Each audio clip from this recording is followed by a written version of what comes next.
In the previous section, we reviewed structural design patterns. In this one, we will inspect the final group of design patterns, behavioral patterns. We will begin this section with a really powerful design pattern, the strategy pattern. We will continue with the observer pattern to observe a value for changes. Moving on, we will examine the command pattern, the template method, and finally, the state pattern. Here we go with our first behavioral design pattern, the strategy pattern. In this video, you will learn what the strategy pattern is, how it works, and why we need it. Next, we will use it to implement an error handler that will use strategies to log errors and record them somewhere for further reference. To put it in simple terms, the primary advantage that the strategy pattern brings to the game is the ability to pick the most appropriate algorithm from a group of similar algorithms at runtime. Let's quickly dive in with an example that demonstrates both the need and the power of the strategy pattern. So, in this example, we are going to be implementing an error handler. But in order to adhere to the single responsibility principle, the error handler will delegate the two primary responsibilities that it comes with. The first one is the responsibility to log the error somewhere, be it a database, file, or an external API. And the second responsibility, which will be delegated to a second strategy, is the display part of the error handling, which means a user-friendly way to notify the user that something went wrong in the application. Let's begin with the error logging strategy. In order to define the blueprint that it needs to follow, we must create an interface called error logging strategy. Now, every strategy that is called an error logging strategy will have to implement this single method, the log method. Moving forward to the error display strategy, we need an interface that will force strategies to implement a method called display. This method is a bit different than the other one. Remember, this is about presenting a user-friendly error to the end user. So we're going to have a title and a body that will be used to display the error to the end user in a user-friendly way. Now, let's move on and create the actual error handler. It's going to be a class, so we export a class called error handler, and this is important, in the constructor, we will pass two arguments. So in order to create this error handler, we need to provide two implementations of the two strategies that the handler comes with. The first one is the display strategy, the second one is the logging strategy. You can't initialize an error handler unless you explicitly provide the strategy that you want this error handler to work with. Then, in the single method that the error handler will have exposed to the outside world, we will use both strategies now. This is the part where the error handler delegates the two separate responsibilities to the respective strategies.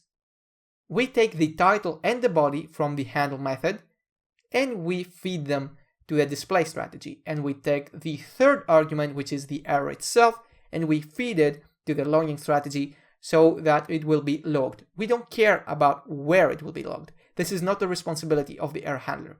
The error handler only provides an easy way for the caller, for outside code, to identify an error and call on it, act on it, display something to the user, and log something to wherever we place the logs.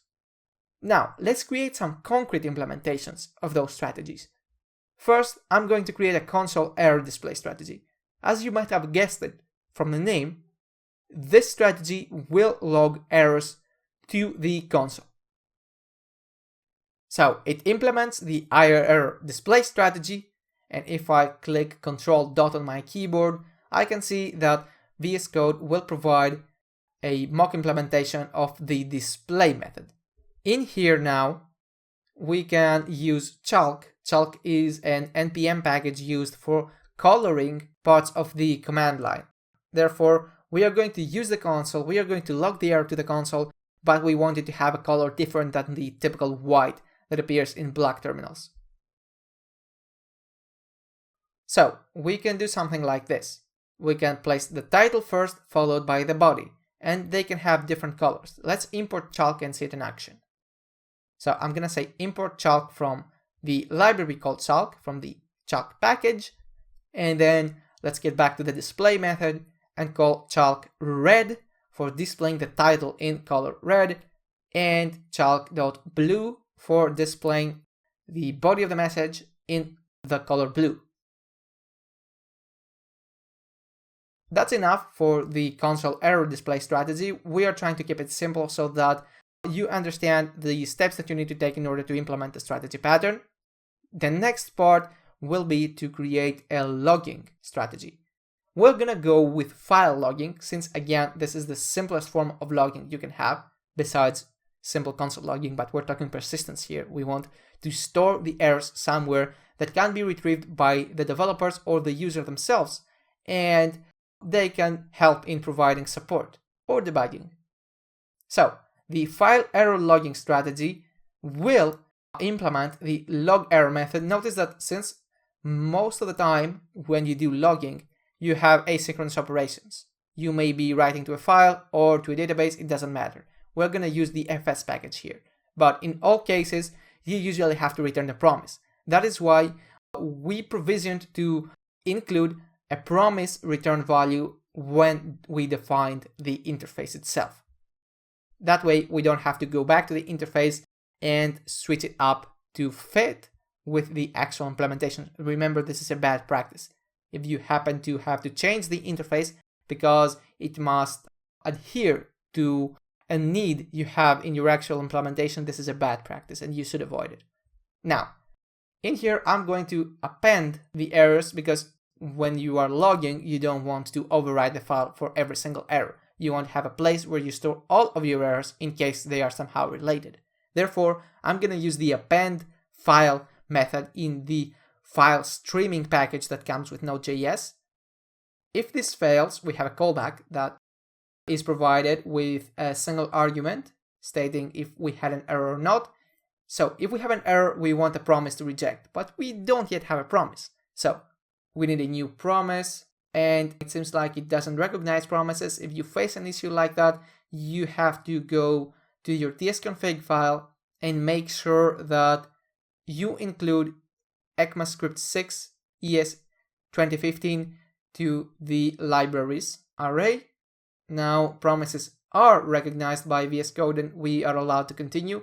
I'm gonna paste the code in here and resolve in the else statement reject here where we need to provide an error message to why, as to why the logger failed. We now have two strategies, which means that we are ready to create an instance of an error handler, providing concrete implementations of the strategies at runtime. This is the most important advantage of the strategy pattern, the ability to provide the instances at runtime. Which means you can switch it up, which means that you can create different versions of an error handler on the fly. So, in our app.ts file, we are going to use new to create an error handler, and we will provide two fresh instances of the console error display strategy and the file error logging strategy.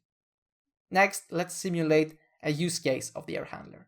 We are going to have to force Node.js to fail with an error. So let's create a variable b, assign a number to it, and then attempt to call it as a function. TypeScript is very good at handling this stuff. See how easy it is to avoid errors like that.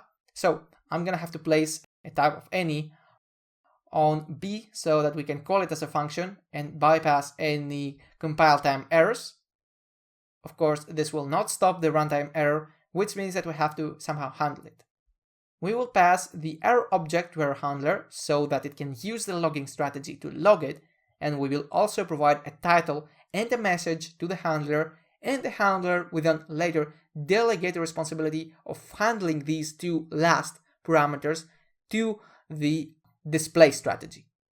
And if I run this, you can see that the chalk package is working. We see that we get the title in red and the content in blue, and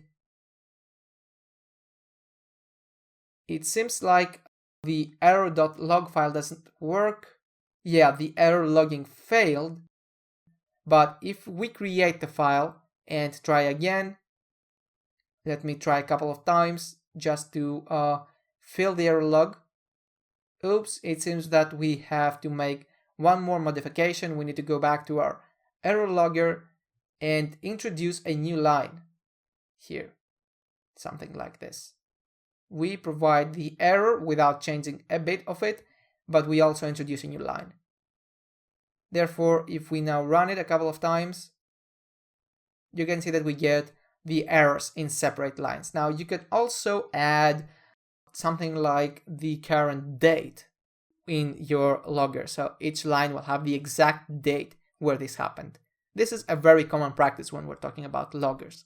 But again, this was a simplified use, a simplified implementation of a logging strategy, just so you can understand how powerful it is to provide separate parts of the functionality to a class at runtime with the ability to switch them up according to your needs.